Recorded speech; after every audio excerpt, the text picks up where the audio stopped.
Hello and welcome to this briefing on your third and final assessment, which is a quiz.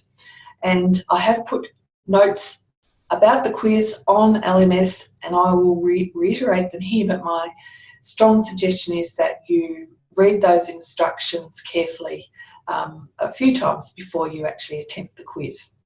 Now, it's a multiple choice quiz and there are 60 questions, each with the same value, and it's worth 30% of your overall grade.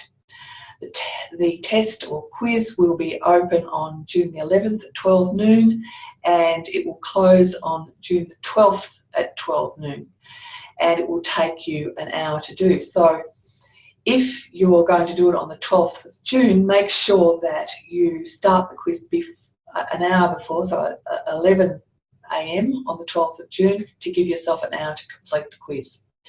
Should you encounter technical difficulties, you will need to have the student information LMS website. You'll need to find some student support, so have those at hand ready in case there are technical difficulties. Now, all of the material from the lectures, required videos and required readings from each week are potentially examinable. There will be no surprises. So each week you've been asked to read something, watch something, listen to a lecture, and this is where the test questions come from. It's, as I've said, it's multiple choice and you'll have a statement and then you'll be given 3 or 4 options for each question to choose from. So the general rules about sitting a quiz online at home or in a lab is that you dedicate the time that you would, just as you would for any exam. As I've said, you have 1 hour to complete it, and if you know the work, that will be plenty of time.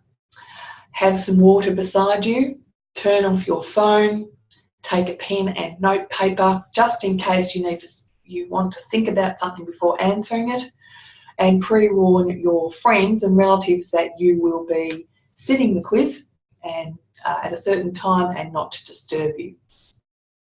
On the day, so somewhere between 12 noon on the 11th of June and 11 AM on the 12th of June, make sure your computer is working. So test that out just before you sit the test, just to make sure that you've got no technical difficulties. Make sure your phone's charged but turned off, just in case you have to make a phone call for technical assistance. Have those details at hand. Create exam conditions for yourself. So pre-warn your friends and relatives, as I've said, that you'll be sitting at a particular time. Put a sign on your door or hot desk, say please do not disturb, and you put exam in progress so that people know that this is a serious request. When the quiz is open, the link will say online test 2018. So click on that link and then you'll be able to start. As I've said, it's 1 hour. You will have time to do this. Think carefully before you select your answers, because you only get 1 attempt and you can't change the answer once selected. So think carefully before you do that. As I've said, these instructions and more are on LMS, and I thoroughly advise you to look at those written instructions. All right, good luck.